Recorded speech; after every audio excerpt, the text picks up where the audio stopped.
so আজি আহিছোঁ কাঞ্চনজংঘা চাবলৈ ৰঙিয়ালৈ আহিলোঁ তামোলপুৰৰ পৰা জুবিনে কৈছিলে যে ফাৰ্ষ্টৰখিনি মিছ কৰিব নালাগে সো ফাৰ্ষ্টৰ পৰা চাম বুলি আহিলোঁ প্ৰথম মুভিখন চাই লওঁ তাৰপিছত জনাম কি হয় কি নহয় গোটেইখিনি ভালকৈ জনাম আৰু জুবিন দাৰ বিষয়ে অকণমান স্পেচিয়েলি ভিডিঅ'টো বনাই আছোঁ কাৰণ জুবিন দাৰ শৈশৱৰ ঠাই তামোলপুৰ তাতে বহুত সময় আছিলে তেওঁ তো তাৰ বিষয়ে অকণমান জনাম অকণমান ঠাই দেখাম তো এইখন হৈছে তামোলপুৰ উচ্চতৰ মাধ্যমিক বিদ্যালয় ইয়াতে জুবিন গাৰ্গে নিজৰ স্কুলীয়া শিক্ষা সম্পূৰ্ণ কৰিছিলে ইয়াত তেওঁ জীৱনৰ বহুত সোণালী অধ্যায় এইখন স্কুলতে ৰচিত হৈছিলে তেওঁৰ গানত উল্লেখ থকা জন্মনি ৰঞ্জন তেওঁলোকে ইয়াতেই পঢ়িছিলে জুবিন গাৰ্গে কোৱা অনুসৰি আৰু এইখন মহাবিদ্যালয়ৰ যেতিয়া সোণালী জয়ন্তী হৈছিলে তাত জুবিন গাৰ্গে গান গাবলৈ আহিছিলে তেতিয়া মই প্ৰথম জুবিন গাৰ্গৰ ষ্টেজ প্ৰগ্ৰেম দেখিছিলোঁ বহুত ভাল লাগিছিলে তামোলপুৰ চক্ৰ বিষয়ৰ যিটো কাৰ্যালয় আছে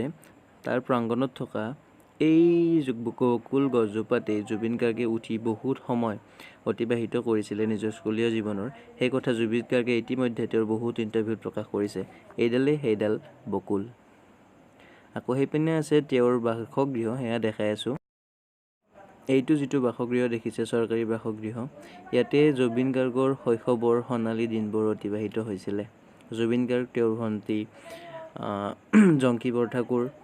তেওঁৰ পিতৃ তেওঁৰ মাতৃ সকলো এইটো ঘৰতে আছিলে তো আহক তেন্তে আজিৰ মোৰ বিষয়লৈ আহোঁ আৰু ৰিভিউটোলৈ আহোঁ চ' এইমাত্ৰ মুভিখন চাই ওলাই আহিলোঁ এইখিনি ক'ব বিচাৰিম যে এতিয়ালৈকে অসমীয়া চিনেমা এনেকুৱা ধুনীয়া অসমীয়া চিনেমা চাবলৈ পোৱা নাছিলোঁ অকণমান ইম'চনেল হয় মেইনলি ক'বলৈ গ'লে ৰিয়েলিষ্টিক হয় প্ৰেক্টিকেল হয় ষ্টৰি চিনেমাটোগ্ৰাফি একদম মজা ডাইৰেকশ্যন মজা গানবোৰতো জানেই আৰু জুবিন গাৰ্গ যিহেতু মিউজিক ডাইৰেক্টৰ আছিলে ষ্টৰি প্ৰডাকশ্যন গোটেইখিনি জুবিন গাৰ্গ যিখিনি মানে চিনেমাটোগ্ৰাফি হয় সেইখিনি একদম বঢ়িয়া লাগিছে ত' মানে এভৰি মমেণ্ট আপুনি এনজয় কৰিব পাৰিব চিনেমাখন আৰু একদম মানে 1 ঘণ্টা 40 মিনিট হয় বাট বিগিনিংখিনি আপোনালোকে মিছ নকৰিব বিগিনিৰ পৰা এণ্ডিঙলৈ গোটেইখিনি চাব মজা লাগিব মানে এইটো দশকৰ চাগে এতিয়ালৈকে যিখিনি চালোঁ আটাইতকৈ শ্ৰেষ্ঠ অসমীয়া কথাছবি বুলি ক'লে ভুল নহ'ব চাগে প্ৰেক্টিকেল কাৰণে আটাইতকৈ ভাল লাগিলে আৰু এটা কথাই কওঁ যে আপোনালোকে সকলোৱে আহি মুভিখন চাওক অসমৰ মানুহেই যদি অসমীয়া চিনেমা নাচাওক কোনেনো চাব আহি কৰিতো চাব লাগিব আৰু আজিতো হাউচফুল হৈছে যোৱাকালি হাউচফুল আছিল সেইকাৰণে ভাল লাগিলে আশা কৰিছোঁ সকলোৱে আহি চাব চিনেমাখন মই মোৰ ভাইটিক সুধিম কেনেকুৱা লাগিলে কেনেকুৱা লাগিলে চিনেমাখন চাই ধুনীয়া লাগিল আপোনালোকেও চাব চিনেমাখন হয় হয় কাঞ্চনজংঘা হয় জুবিন দা জয় জুবিন দা আপুনি কওক চিনেমাখন চাই কেনেকুৱা লাগিলে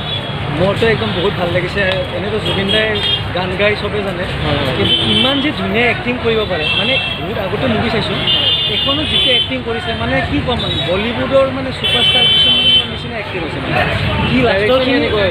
কি ক'ম মানে লাষ্টৰখিনি জুবিন গাৰ্গে যিটো এক্টিং কৰিছে এই যে মাইক হাত খুৱাই দিয়া এইখিনি চালে গম পাব আপোনালোকে সেইখিনি যদি চাই আপোনালোকে চকুৰ পানী নলাই মোক তামাম লাগিছে আৰু যাতে চবে কাঞ্চনজংঘা চায় জয় জুবিন দা জয় এতিয়া জুবিন গাৰ্গে এটা কথা কৈছিলে যে প্ৰথম 25 বছৰ জীৱনৰ অসমীয়া সংগীতৰ কাৰণে দিলে দ্বিতীয় 25 বছৰটো চিনেমা জগতখনৰ কাৰণে দিব তাতে আমাৰ সঁহাৰিৰ একদম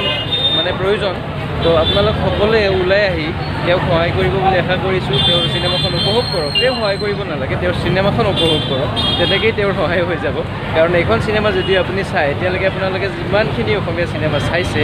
আটাইতকৈ ভাল পাব বুলি মই কৈছোঁ আপোনালোকে আহি চাই লওক তাৰপিছত ভিডিঅ' দিব নিশ্চয় ভাল লাগিব আশা কৰিছোঁ আপোনালোকে মোৰ এই ভিডিঅ'টো চাই ভাল পালে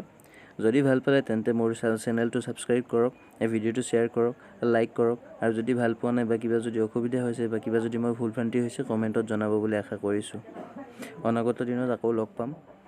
ধন্যবাদ